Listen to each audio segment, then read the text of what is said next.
Tarik Skubal just won the Cy Young Award. Tarik Skubal wins the Cy Young Award as expected. He's the best pitcher in baseball, and the Detroit Tigers are in heavy discussions about trading him. He's not alone. 10 of baseball's biggest superstars are more than likely about to be bartered this winter. Not because they're bad, because their teams literally can't afford to keep them. This isn't about baseball, this is about survival. And what you're about to learn will change how you see every MLB trade forever.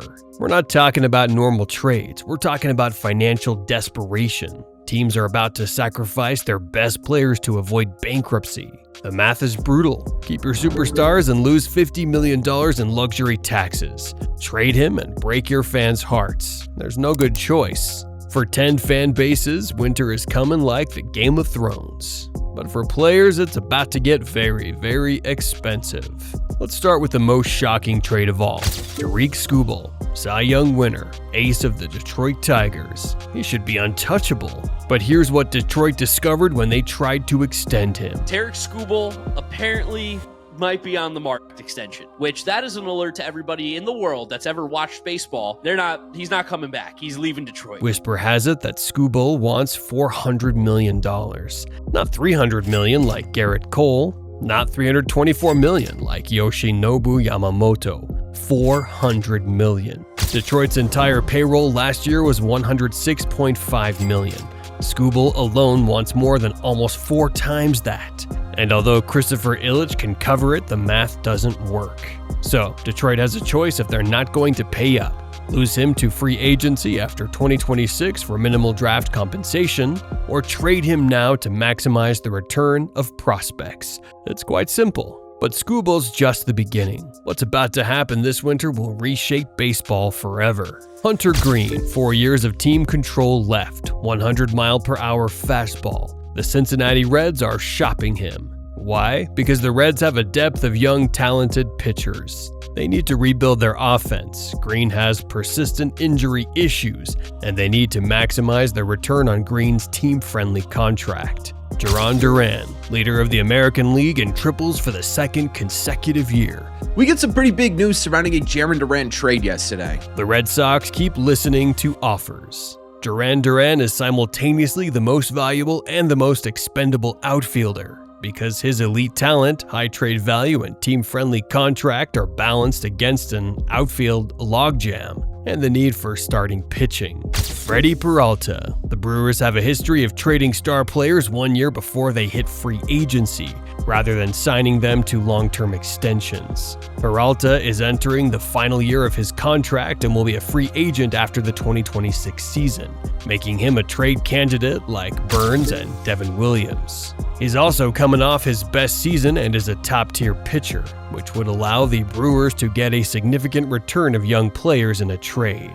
The team can explore trading him to get assets rather than risk losing him in a free agency and not receiving draft pick compensation. Milwaukee's strategy is simple: develop aces, trade them before they get expensive, repeat forever. He said he's a true top-of-the-rotation ace at age 29. There will be plenty of interest in him on the trade market, with the Red Sox, Orioles, Mets, Angels, Astros, Giants, Padres, and Tigers all likely to inquire on him. And these are just the obvious ones. The real shockers are coming. Stay with me. Here's what most fans don't understand. The luxury tax isn't just a fine, it's a death sentence. Cross the luxury tax threshold and you don't just pay extra, you lose draft picks. You pay higher penalties every year. You get trapped. Sandy Alcantara, back from Tommy John surgery and better than ever. 3.13 ERA over his final 12 starts. He's proven he's fully healthy. So, why are the Marlins shopping him? Because they have too much pitching and not enough hitting. Miami has a surplus of young talented starters but can't score runs. The Marlins finished near the bottom in runs scored.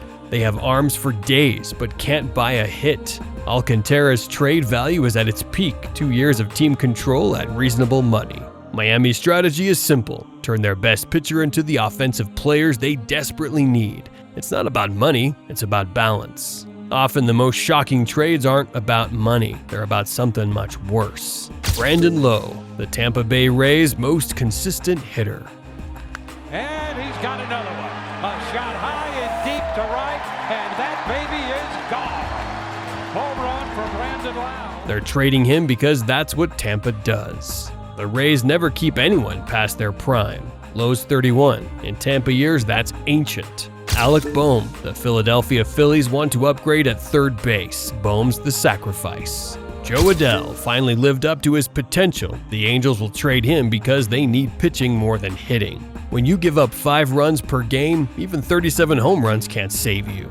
December 2025, the winter meetings in Orlando, Florida. This is where it all happens. In 72 hours, 10 superstars will learn their fate. Some will be shocked, others saw it coming. But here's what most don't know. These 10 trades will trigger 20 more. Every move creates a domino effect. By spring training, baseball will look completely different, not because teams wanted change, but because they had no choice. The results of what they call a hot stove season.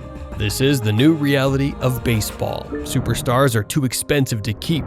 Small markets can't compete. Big markets are trapped by luxury taxes. The teams that survive are the ones that trade early and trade smart. The Brewers with Burns, the Padres with Soto, the Rays with everyone. The teams that fail are the ones that paid too much for too long. Just ask the Angels about Albert Pujols, or the Giants about Barry Zito. So, when you see Skubal in a Dodgers uniform or Greene in pinstripes, remember, this isn't about loyalty, it's about math. And the math says superstars are too expensive to love.